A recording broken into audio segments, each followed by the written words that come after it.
wondering if you have any cautionary tales, given the fact that social media can very quickly turn into a hate storm, and even someone who's just, for lack of their own education, is ignorant about issues but is trying to learn, they can get shut down so quickly. So has there been anything that you've noticed like that, or do you have any cautionary tales there? Yeah, I mean, it's really become, I mean, as we've grown and we've grown 10,000 followers in the last week. Like, it's been a crazy week for us, and we're really excited about it and getting out there. But what does that come with? It comes with more people looking at your stuff and engaging with your stuff. So we have been talking internally kind of about how to do it, right? We don't want to be moderating. We don't want to be deleting comments, but at the same time, like, there are people in there that are spewing really hateful messages. And going to try to hurt other people. There are other people having actually really good back and forth conversations about their disagreements. I think things can get a little aggressive sometimes. That's no problem. But we're not going to be a platform where you get to spew your hate. But if you want to say your opinion, by all means, say your opinion and let people engage back and forth with you. I try on my personal not to engage, but I can't help it. And some of these comments that I see, I can't just ignore it.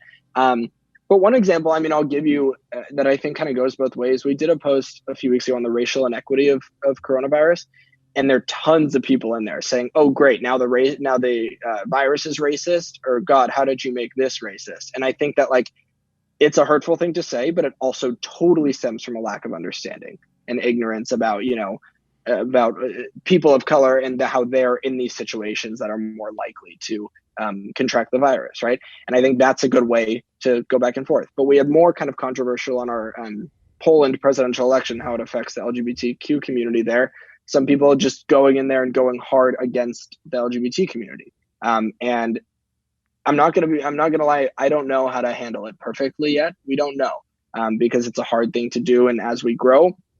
But I think that there is a big place for educating ignorance on our page. While not being hateful and hurtful. Mm-hmm.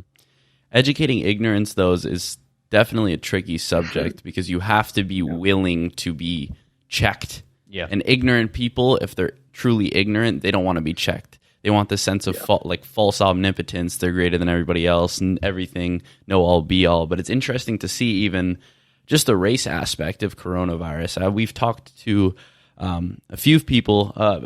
Me particularly, I've talked to, what was it? I think the organization was called the Equity Alliance, and they're in Nashville.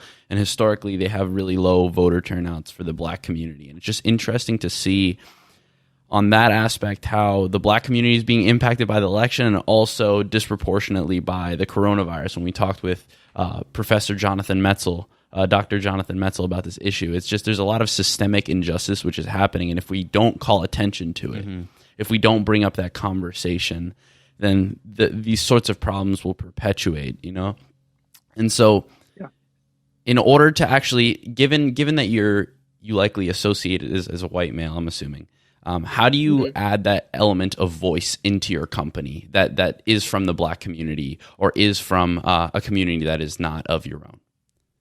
Yeah, that's a really, really great point. And what did I do in the beginning when I started this? I reached out to some of my friends and asked them to help me out. Who were they? They were other white people. And I think that's kind of an issue that we have, but we've made a really, really sincere effort to reach out to other people, to reach out to people of different race and ethnicities, different ages, different backgrounds, different jobs, different sectors, like I talked about, to try to build that, to ensure that the stories we're telling have voices in there. I don't want to be out there talking about, the importance of Juneteenth. I think I should learn it and I should have it, but it's not my story to tell. And I think that that's an important thing for us to remember as we're putting content out there, and to make a deliberate effort to ensure that we have that diverse set of people on our team that are working on these issues. With that, it's also a lot of research, right? A lot of it's easy for us to jump to conclusions, especially those of us who pay attention to politics, to just be like, oh, well, I know this and I know how this works.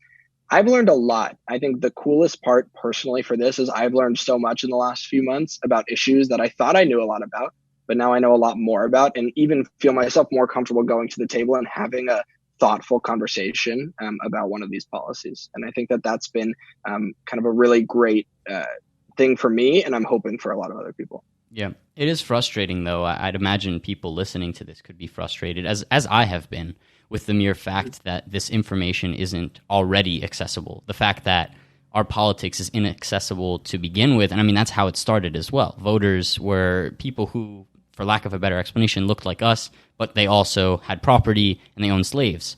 And as we go through this process of expanding our democracy, which I think is lacking in our education, is this notion of, listen, we are not a perfect state by any means.